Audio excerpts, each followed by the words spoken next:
So you've had the input. Lunch isn't, it's going to be out there, but it isn't quite ready yet. So you've got ample opportunity now to ask questions of our four panellists. I think it would be helpful if, as before, you just stuck your hand up so we could get the mic to you, because remember, everybody else in the room needs to hear who you are and needs to hear the question. But what you might do is, if you know you want to ask a particular question of a particular panellist, then just say so at the beginning of your question, and then we can do that. Otherwise, if it's a general question, I'll make sure every one of the four panellists has an opportunity to respond to you. And we'll take two, if not three questions as a cluster to get things going. So anybody want to start? So Ali over there can be number one. And have we got anybody else? No? Well, while you're reflecting, which is fine, because I can't see any other hands, you go for it, Ali. Thank you. My name is Ali Hadawi. I'm principal at Central Bedfordshire College. My question is, we train about 2,500 millennials every year and push them out into the business world or into higher education. And as a non-millennial, and most of my staff aren't, what is it that do you think we should be doing differently? Because, of course, what we try and do is to try and get them to conform to our systems and processes, and then we tick the box that we've done it right. But it sounds as though we probably got it wrong from the outset. Of course, there aren't lots of millennial teachers. There are, ones and twos, and we drive the innovation to death out of them, so then they have to conform to our processes. So what do we do? Excellent question, Ali. Brilliant. So anybody want to start? Yeah. Go on, Draven. Seems to be my topic today. I've quite a number of graduates coming into the business at the moment, and it's kind of a bit of a mixed bag, because I think it's really not just going through university. I think it's actually just their life path, even before they even get to university, and how what direction they've taken. And it sounds really terrible to say. Some are very cushioned to the real world, and then when they come into the real world of working and the pressures of that, it's a shock to their system. So I think that universities probably should collaborate more with actual businesses, closer and tighter. So whenever they make that transition into the business world, that it's not such a shock for them working. I ask particular questions in the interviews of, did you have a summer job? Or did you work throughout university? Or anything like that, because that's all key indicators for me to kind of grasp that they have the mentality to a working environment, whereas the ones that I've hired before that have been really academically smart and everything else, it's come as a shock to their system. So I know we're on the theme of collaboration. I think the only thing that you could probably do is the universities really need to integrate tightly with businesses from different sectors, different verticals, and prep graduates better for going out into that environment. Like, for instance, we have software engineers, which typically by the time they've come out of university, what they've learned is actually out of date. By the time they actually go into working for me, what they've learned is out of date. So they've got a base knowledge, but we still have to kind of train them and get them into shape. Whereas if we were kind of doing that in tandem and collaborating, then would be less effort for me. So that kind of answers it? Yeah, interesting. Go on, Julia. For me, it's the same. I mean, we have really smart people in the business, but the common theme across all of them, they're coming out of university, and as you say, they've been quite cushioned, and you have to explain them little things like it's actually important to be on time for your meeting, and it's really bizarre things, or maybe don't look at your phone during a meeting. It's little things like that you have to teach them. You have to teach them that sometimes they have to work hard and over a longer period to get somewhere. But I totally agree. I mean, I hire really smart people from good universities in the UK, and where majority of them, they work on sales, but they don't know how to calculate margins. They don't even know basic calculations, because they don't have to do that. But when you're out with a customer, ideally they have at least a good sense of how much, and it's basic things like that, which I totally underestimated, that I have to actually go back and train them up front. So I totally agree, like if universities would collaborate more with businesses, especially with startups, because most of the millennials, that's where they want to work. They want to go, yeah. So if you collaborate with them, get them early, you know, it's also good for us. I mean, if we could collaborate with universities early on and we find talent early on, happy days. I think one other thing is the schooling and university, it's lost a competitive edge. So it's kind of nearly like everybody gets a participation medal now, just for like partaking. So when they come into the work environment where it inevitably has to be competitive, especially in the startup, because you're fighting for your market, and especially in technology too now, it's kind of been glamorized by the media, so it's kind of all cool, and they think we're eating M&Ms and shooting basketball hoops every single day. And then they come in and they go, what? So yeah, there's a whole range of difficulties. Like I know I mentioned I was a millennial, but I've had a bit of a different path because I was actually homeless when I was 18. So I didn't go through university in the typical route. I'm from the 18 years of age. So my perception, I've had to learn actually what a millennial thinks nearly, even though I am a millennial. So it's been a real learning curve for me just from a business point of view, but how I actually engage and motivate my staff. So one thing, definitely, I'm glad you asked that question because I've been wanting to say to universities for a long time, come talk. Draven, can I just, well, both of you, since you've mentioned universities, though I just wanted to say, I'm sure it wasn't that picture of you in the sink that caused your homelessness at 18, no. But just reminded of that. It's very. God, my parents sound horrible now. You did say you hadn't been maltreated, but you both talked about universities. Two things. There's work with the people who are pre-university, and that is in the further education college sector. And Ali is a principal of an FE college sector. We've got Milton Keynes College here as well. David Meadowcroft, who's the chair of the governors there, and I know Julie, the principal, was here earlier on.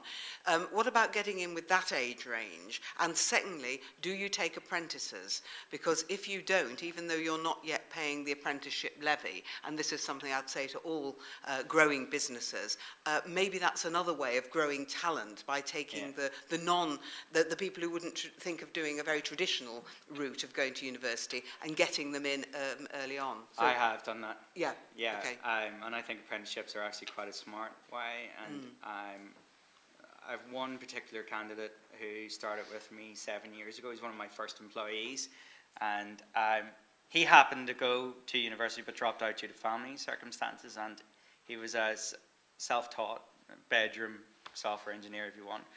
And I offered him a job as a kind of an apprenticeship scheme where we'd put him through his qualifications in the evening through actually an open university. Yeah. And he said yes, yes. And then he phoned me and he said no. And I had to go to his mother's house and say, look, come with me. He's now my best employee and been with me from the longest. And it's because there's a loyalty. And I think because what I've put in, he's getting back, I'm getting back out of that. And I think he's been as good, or if not better, than some of the university graduates that I've taken on board, because he's been able to go from the bottom right through and be shaped that way. And I think apprenticeship schemes in further education colleges are a really good way for businesses to collaborate and get good candidates. Yeah. I'm not writing off not going to university. No, it's not necessarily right for everybody's path. Yeah. But yeah. Yeah, no, thanks for that. Perhaps Nick and Simon, did you want to add anything? I mean, both of you have actually worked in academic institutions. We're actually seeing a lot of interns on our courses, strangely enough. So, young people who are out in industry, and the organisations are actually investing in them. Because if you take your average young person, there's no such thing as an average young person, and talk to them about social media, they will know the platforms inside out. The business application of the platform and the strategy and fulfilling the objectives of any organisation is very, very different. And we're seeing more young people who are actually, bizarrely enough, interns, and the companies are investing in them to come on our courses to learn the business aspects of social media. So I'll certainly echo the thoughts of if you can get internships, if you can get placements with organisations, if you can work in partnership as well with digital agencies such as ourselves. We're always completely and utterly open to that possibility. Yeah, all I say, Ali, is I understand your pain, having worked in FE College myself. So what to do differently, I think, was your question. And I think one of the ways to understand what to do differently is to ask the students more, ask them in different ways. Students have an amazing capacity to teach themselves all sorts of things. It might not be the things you want them at that point in time to learn, but they can certainly learn. And it's really finding out how they want to learn, in what way. It goes back to those sovereignty of task, time and place. It's as relevant for students as it is for people in the workplace. And I totally echo what my colleagues on the panel have said around getting more businesses engaged, getting more young people in contact with the world of work. At the heart, FE colleges in particular are about providing the skills, the life skills and the technical and practical skills for people to have fulfilling careers and meaningful lives and become great citizens. And you can't do that unless you're really exposed to the sorts of disciplines that come with the workplace and the workforce. So apprenticeships is a great way of doing that, but also work experience, internships, all sorts of other ways we haven't even thought of yet to get more employers, particularly these sorts of guys in, because they'll love it, and you'll love it, and the students will love it too. So there's two questions here. David Meadowcroft there, and Hi, thank you. No, it was just a quick point to add on to what you were saying, Draven. I am Chair of Governors of Milton Keynes College, but also as a day job, I work for Carillion, famously not a startup company, and we look to employ millennials as well. So in addition to absolutely engaging young people, what we're also looking at doing is engaging the teachers as well. So, giving them days experience, actually looking at what it is that we do. So, they can start preparing and inspiring, whether it's electrical engineers or IT, software engineers, whatever it happens to be, to actually understand, look, when you qualify, this is what you could be doing, this is how you'll be influencing it. So we find that a really important part of that process. I think that's absolutely right. I mean, getting more businesses of all types, shapes, sizes, run by different aged people into the education sector is really critical, because, I mean, I speak as somebody who spent the first part of my career as a teacher, but most teachers really genuinely do not understand the world of business, and they definitely don't understand and appreciate some of the kind of insights that we've heard today. So we've got to get directly into those schools, so, without threatening the teachers, because they're doing a very good job of educating as well, but they genuinely don't know how to run businesses. And the Careers and Enterprise Company is an initiative that was set up under the coalition government. It works now with every local enterprise partnership. So here in this area, we in SEMLEP have independent careers and enterprise advisors who are people running businesses independent from the schools and who can get access into the schools and into the colleges and into the universities. And if anybody here wants to act as a mentor and be part of that, just even giving one session every year would be enough. But, we want to engage people. So please see colleagues from the LEP or be in touch if you'd be interested in joining this growing band of people, because without that workforce, volunteer workforce, we won't get through the barriers and support the work that needs to go on in some of the schools to give good careers advice and work experience and indeed placements. Sorry, I took that time to chair's privilege really to plug. But I was going to say, because as some of you know, I had an hour with the Prime Minister, literally sitting next to her yesterday. It's one of a small group of LEP chairs, local enterprise partnership chairs. Fascinating experience. And there was very strongly a view from her that our education system is failing because we're not getting teachers to talk a business up enough. And in a post-Brexit Britain, we can't afford not to have all the kind of people that you're seeing today, all the kind of people you are, and the future generations of these people creating wealth. So I just share that because it was clearly a concern of hers, and she's not, and the government are not going to knock teachers, but they are saying unless we engage as businesses, we shouldn't really be knocking the education system, and that's what I think we want to try and do. Can I add one point? Yeah. I actually would just say, because I'm speaking at Radley College in a couple of months, and it's the second time I've been. Now, it's a very expensive school, but I was actually asked by the school.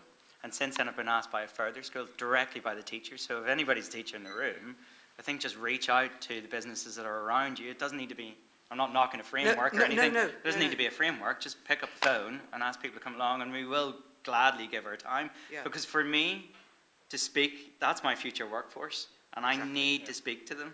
And so I'm happy to do that. Yes, yeah. No, well, that's, Sorry to that's tack that brilliant. on. No, that's great. I mean, we want the schools to do that. So, promised a question here and then one at the back. So, thank you for being patient. Hello there. My name's Guy Hawking with Milton Keynes Museum. And I've got a question I'm probably going to aim at Simon first, if I may.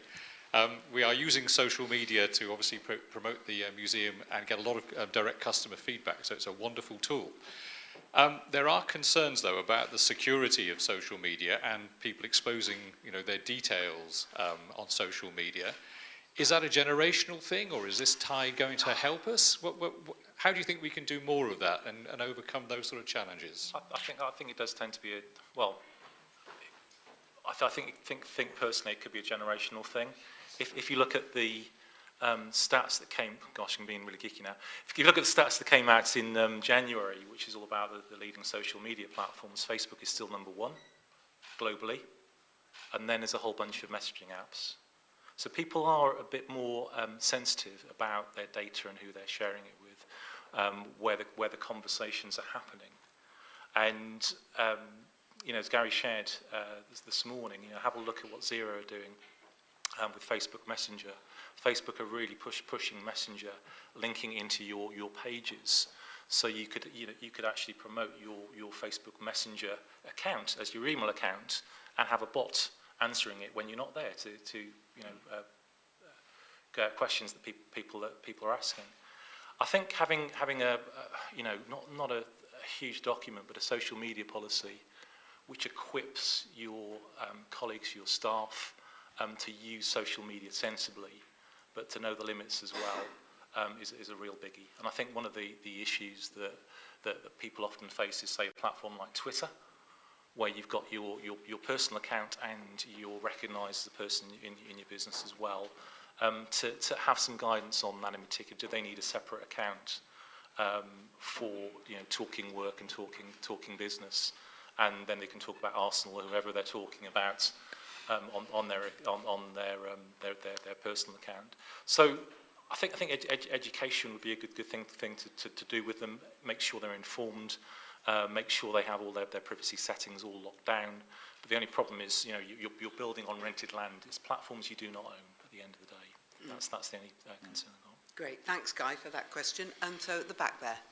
Hi, my name's Ollie Badger. I work at the Open University, not in an academic role. I work in external engagement. I'm a fundraiser, basically, and my role is to create partnerships with individuals, trusts, and to try and learn more from how we can work with startups, work with companies much better. And a lot of the talk has been really insightful, because I think there's quite a lot of people here who are sort of entrepreneur, business-minded. So I suppose one of the questions that I have would be, well, I can give a quick shameless plug for the OU, because Craven, I know you were talking about people coming to learning later in life. Yeah. That's what we're all about here. We have a number of free courses called MOOCs. You may or may not be aware of them. And they're a good way for people to engage in learning that may have had sort of a good or bad experience, wherever it may be. So I suppose, well, one of the questions that I have is for everybody about what have been the biggest challenges that you've faced personally to get your business going, and what lessons have you learned? So what have you learned kind of from the failure of some activities, and how did you overcome them? Too many failures to carry, remember. So what are the big challenges, what are your failures, and how have you overcome them? And we'll leave you to determine the level of disclosure that you want to put into the room. But who'd like to go first on that? I'm happy to kick off. Okay, Draven. I think I mentioned earlier I didn't go to uni. So my first business was my university degree. I've made all the stupid mistakes I could there, and I still make some mistakes in my current business. The biggest difficulty I've ever had is people, and I think team and culture are key. So when I first started off my first company, I was a co-founder and then I remember taking on our first employees and getting it all terribly wrong and not starting off correctly. This time around has been really different. Having used the experience before and how to recruit and what to look for and what not to look for, though this time is a lot faster because we raised 2 million in investment, and we have American investors who want you to go at 110 miles an hour. And no matter how much I push back saying, look, we can only go that speed if we get the right people. Otherwise, you build a foundation that is completely unstable. So definitely my biggest challenge in business, apart from the usual things that people mention like cash flow and managing customers and everything else, I think everybody feels that, is people and having the right people around me. I think Nick mentioned earlier that he causes chaos where he goes. I think my assistant would say that I cause chaos everywhere I go. And it is, he mentioned about having the right people around you. I really think that is probably the most difficult thing to do. So it's people, it's team for me. Yeah, for me as well. I mean, for me, it's kind of the external people you surround yourself with. I mean, in tech, it's probably more in-house, but we outsource a lot of operations in the sense of manufacturing. We don't have our own manufacturing site. We decided early on we don't want to be a manufacturer. And with that comes a whole bunch of challenges. And we completely started off wrong because we had that idea and we made the drinks at the back at a salad kitchen and we were selling them in East London. We made them until 10 o'clock at night and we were selling them the next day and went to markets in January when it's really cold and trying to serve a refreshing soft drink. And then eventually we figured, okay, there's a market, and then we had the challenge of trying to find somebody to make it. And we're now with our 4th manufacturer, and that has been such a challenge because, I mean, coming back to people again, you need to find somebody who you can trust, who is also flexible, because when you're a startup, I can't commit to make 1 million bottles every run. I'm asking if we could maybe make 10,000, and that's a real challenge. So thinking about scaling up early, if you make a product, I would strongly advise that all the time because we got that wrong, and it costs us so much time and money and effort to get to a level now where it's just pushing a button and making more. I think two things for me. I think I can't remember which business author came up with it. The concept of fast failures. So don't be afraid to fail as long as you fail fast. Get out of the way. You've tried it. It doesn't work. Let's park that. We might pick it up later when the climate's right, but actually it doesn't work for now. So don't be afraid to fail. And a great friend of mine, when I started on this, I suppose it's this season of my journey, has an amazing phrase. It's about sort of reading the room, reading who you're talking to, and keeping your powder dry at times.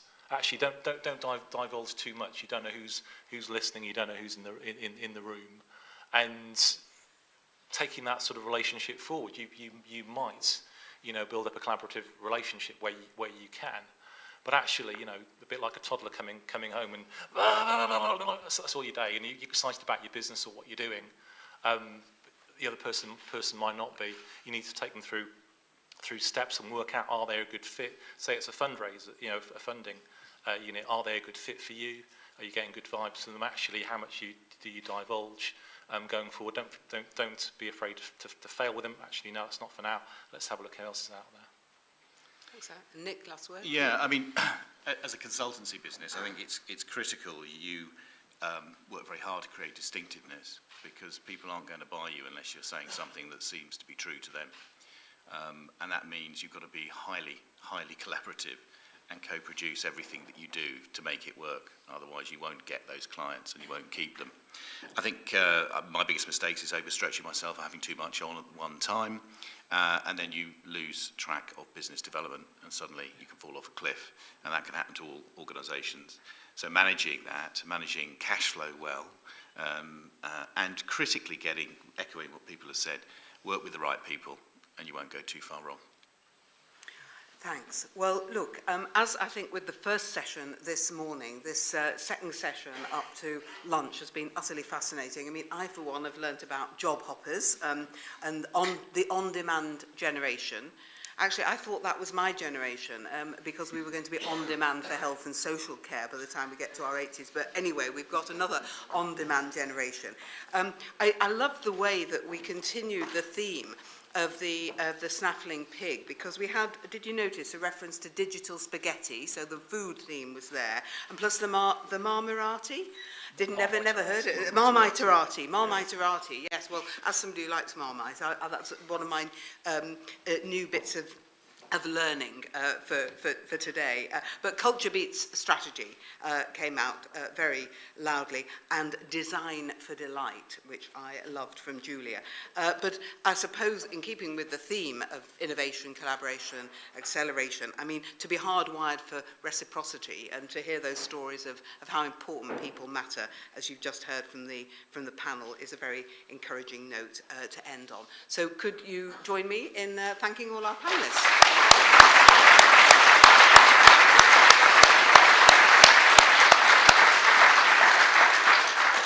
We have an hour for lunch now, which will be served outside where you have the coffee, lots of networking. If you can stay, we do have an amazing lineup of people in the two sessions after lunch. And I hope that as many of you as possible can join us back in here at 1:30. Okay, thank you.